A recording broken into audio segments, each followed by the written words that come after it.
Steph Curry just had one of the best seasons of his career at 34 years old, winning his 4th NBA title and first Finals MVP. He's without a doubt cemented himself as the best shooter of all time and arguably the best point guard to ever play the game. But predicting this when he was a skinny, unranked recruit would have been close to impossible. So today, I want to go back to the 2009 NBA draft and take a look at these 6 players, including 4 guards, that teams decided to select over him. If you guys like the content, smash the like button, smash the subscribe button. With the NBA draft this week, we are going to have a ton of content coming out, at least a video every single day. So trust me, you want to be subscribed. And with all that being said, let's get into this.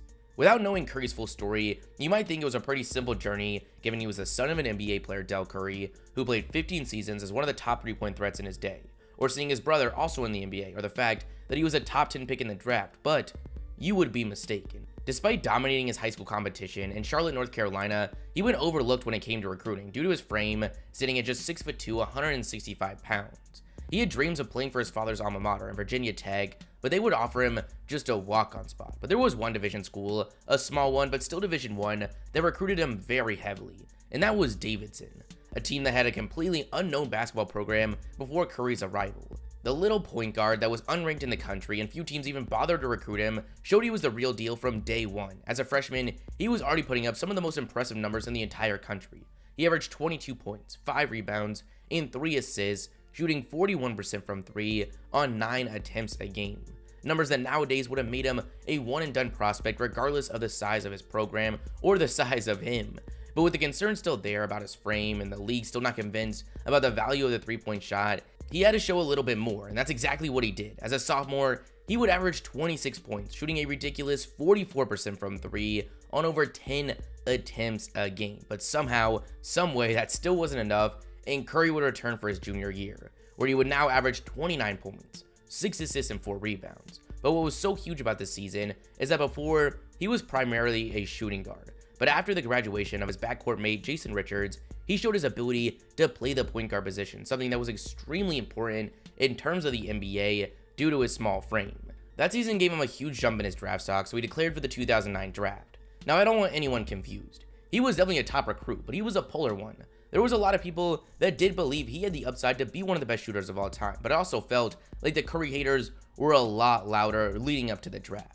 Bleacher Report said, he's going to run into trouble at the point. His first step leaves much to be desired and will likely mean he's going to have a hard time beating NBA point guards off the dribble. He'll probably never end up being a star in the league because of his lack of explosiveness, meaning he'll be a huge defensive liability.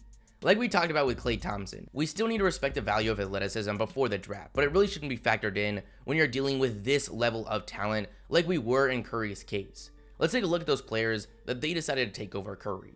That 2009 draft was actually pretty exciting, mainly due to there being a clear top prospect in the high-flying Oklahoma sophomore power forward Blake Griffin. Now, there's definitely some questionable selections ahead of Curry, as you're going to see, but Blake Griffin really wasn't one of them, especially considering where the league was in 2009. He was coming off a season averaging 23 points and 14 rebounds, shooting 65% from the field. With that kind of production and jaw-dropping athleticism, he looked like a guaranteed star at the next level. So it was no surprise when the Clippers, who held the #1 selection, decided to take him. For the most part, Griffin was the player we expected. He missed his first season with a knee injury, but in his second season, he would run away with Rookie of the Year, averaging 23 points and 12 rebounds. His success would continue with the Clippers for 8 seasons, making 6 All-Star teams and 5 All-NBA teams. He was a part of some super promising rosters that featured the likes of Chris Paul and DeAndre Jordan that were real contenders in multiple seasons, but they had a weird habit of falling apart at the end of the year or suffering unluckily timed injuries. In 2018, he'd be traded to the Detroit Pistons, where despite not being the high flyer of old, he would actually put together one of the best seasons of his career statistically, averaging 25 points, 8 rebounds, and 5 assists, shooting 36% from 3 on 7 attempts a game. But that would be the last significant season of his career. Knee injuries really started to catch up to him. Just 2 seasons later, he was shooting 36% from the field and 31% from 3, which if you didn't know, is really bad. The Pistons had no option but to buy him out of the rest of his max contract. After that, he signed with the Brooklyn Nets, and despite one really impressive series out of him in last year's playoffs, he's been pretty much terrible. This season, he struggled to stay in the rotation, averaging just 6 points on garbage efficiency. At 32 years old, it's looking like his career is coming to an end, a stark contrast from what Curry is doing right now, 2 years older at 35 years old. With the second overall pick, we had the Memphis Grizzlies grab one of the most infamous busts of all time, Hasheem Thabeet. Now, Thabeet wasn't anywhere to be seen on top recruiting rankings, but it was clear why.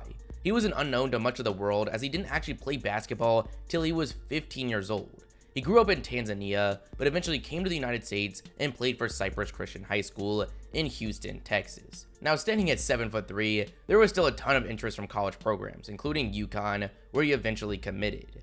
As a freshman, he quickly proved himself as one of the best rim protectors in the country, averaging nearly 4 blocks, playing just 25 minutes. He would actually stick around for 2 more seasons, and as a junior, would average 14 points, 11 rebounds, and 4 blocks a game.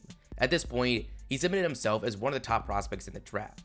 A scouting report described him as a defensive force. It's rare you can find a player that can dominate and control a game without taking a shot, but that's what Thabeet can do. Forget for a second that he's 7'3" with a wingspan of a pterodactyl.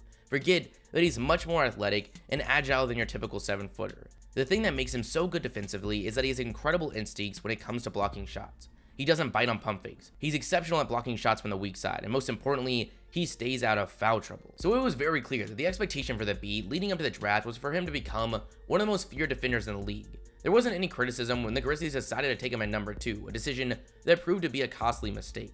It became clear very fast that he was going to be far from the defender we expected, and without any impact on the offensive side, it was going to be hard for him to get on the court. He averaged 3 points, 4 rebounds, and a block as a rookie. In just his second season, he would get traded along with a first-round pick to the Rockets for Ish Smith and Shane Battier.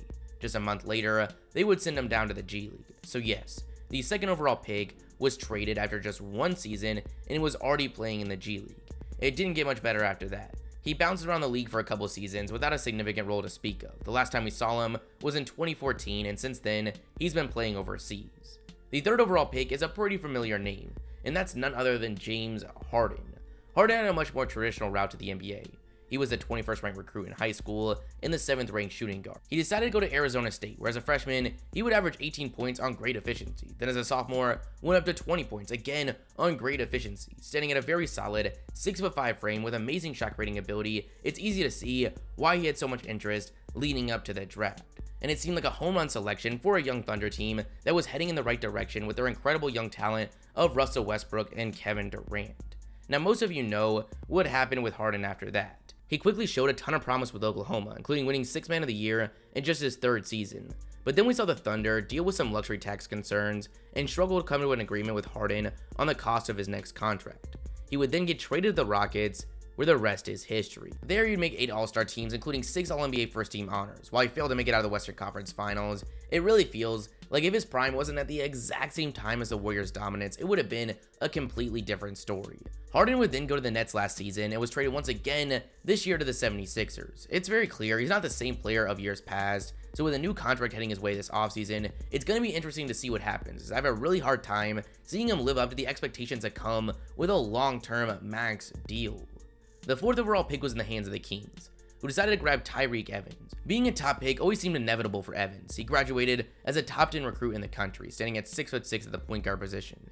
He decided to join John Calipari at Memphis, where as a freshman, he would average 17 points, 5 rebounds, and 4 assists. Pretty solid numbers, but it was really that elite size and athleticism that Evans brought to the point guard position that had scouts so excited. Considering where basketball was in 2009, it's easy to see why he received so much hype. In fact, I'm kind of surprised he didn't go higher. Everything was there, the frame, athleticism, the skill that was getting compared to Jamal Crawford. The only thing that was slightly concerning was his jump shot, which is kind of funny comparing him to Curry.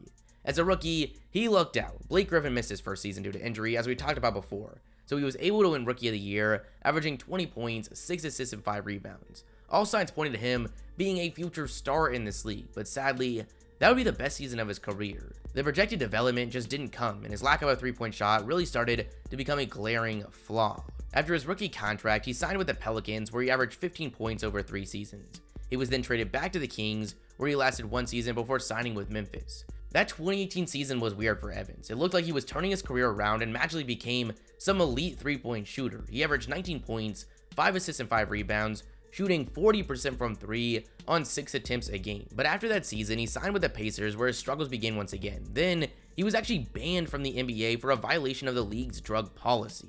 He was reinstated in February of this year, but all we saw from him was a small stint in the G League.